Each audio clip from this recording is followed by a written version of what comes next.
Assalamualaikum warahmatullahi wabarakatuh. Perkenalkan, nama saya Jadi Ahmad Kamal dengan NIM 43020210037. Video ini dibuat untuk memenuhi tugas, salah satu tugas dari mata kuliah teknik monitoring dan evaluasi dakwah, yaitu dengan salah satu tema mata kuliah teknik monitoring dan evaluasi dakwah. Kemudian tema yang saya ambil di sini yaitu program-program dakwah berbasis media sosial. Kemudian yang pertama yaitu dari sejarah program dakwah berbasis media sosial, yaitu yang terkait dengan kehidupan keagamaan. Dengan munculnya internet dan sosial media, referensi ilmu keagamaan menempatkan internet sebagai rujukan. Dengan internet, referensi ilmu keagamaan menempatkan internet sebagai rujukan. Dengan internet, referensi ilmu keagamaan menjadi lebih terbuka. Tentunya masyarakat yang memiliki pemikiran terbuka dan rasional menjadikan internet sebagai alternatif sumber ilmu. Sejak dulu kiai adalah rujukan utama dalam kehidupan keagamaan umat Islam. Namun aplikasi hadirnya internet dapat menggantikan peran ulama atau kiai sebagai referensi utama keagamaan. Perkembangan teknologi dan media turut mempengaruhi kegiatan dakwah yang sebelumnya dilakukan secara konvensional, kini berubah ke arah digital. Kegiatan dakwah Islam mengalami evolusi yang dalam ruang publik. Dakwah sebagai proses penawaran ajaran spiritual muncul dalam bentuk yang beraneka ragam. Keanekaragaman kegiatan dakwah didorong adanya unsur lain, yaitu media dakwah.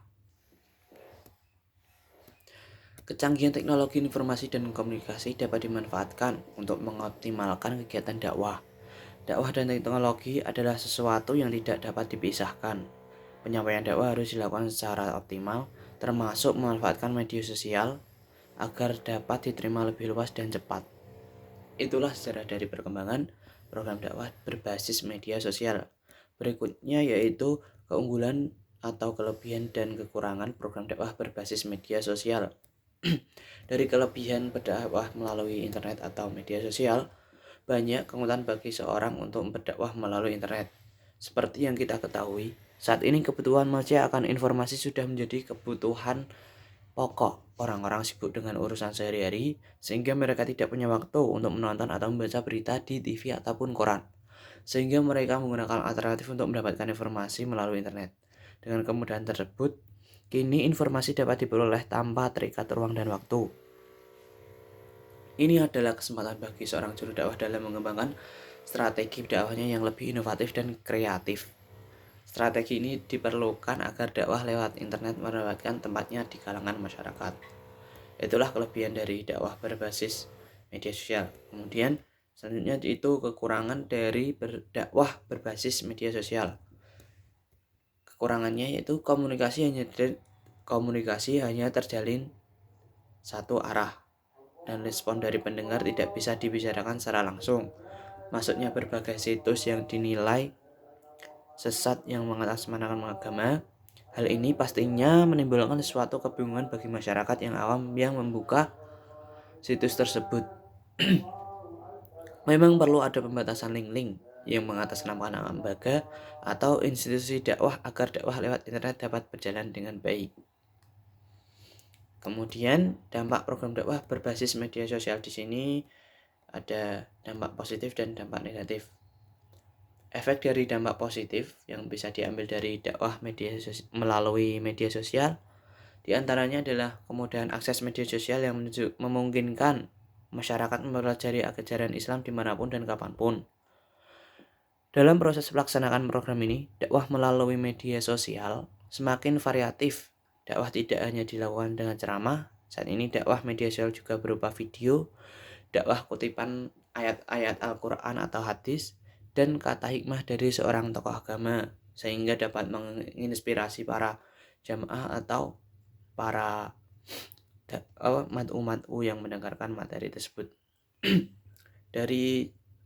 Dan kemudian dampak negatif dari dakwah melalui media sosial yaitu efek negatif juga terus menghantui tumbuh kembang nilai keagamaan umat Islam. Efek negatif tersebut adalah dakwah Dakwah media sosial merupakan dakwah yang bebas sensor dan bebas kualifikasi dai ataupun mubalik. Dalam artian siapapun bisa melakukan dakwah, baik yang benar-benar memiliki background keagamaan, sekedar tahu soal agama, atau sama sekali tidak tahu tentang agama. Selain itu, akun-akun pribadi yang ada di media sosial menjadi jalan mulus tersebarnya informasi yang sebagian besar kebenarannya masih membutuhkan verifikasi. Misalkan, untuk ayat Al-Quran yang diposting apakah sudah sesuai dengan konteks, asbabun nuzul, dan pesan utama ayat tersebut diturunkan. Karena interpretasi dan pemaknaan yang berseberangan dengan konteks dan asbabun nuzul, suatu ayat bisa menghasilkan pemahaman yang kurang tepat, bahkan sangat mungkin bisa menyesatkan.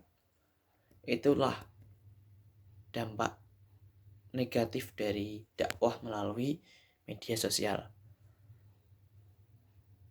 Sekian dari saya yang bisa saya sampaikan dari tema program-program dakwah berbasis media sosial. Wassalamualaikum warahmatullahi wabarakatuh.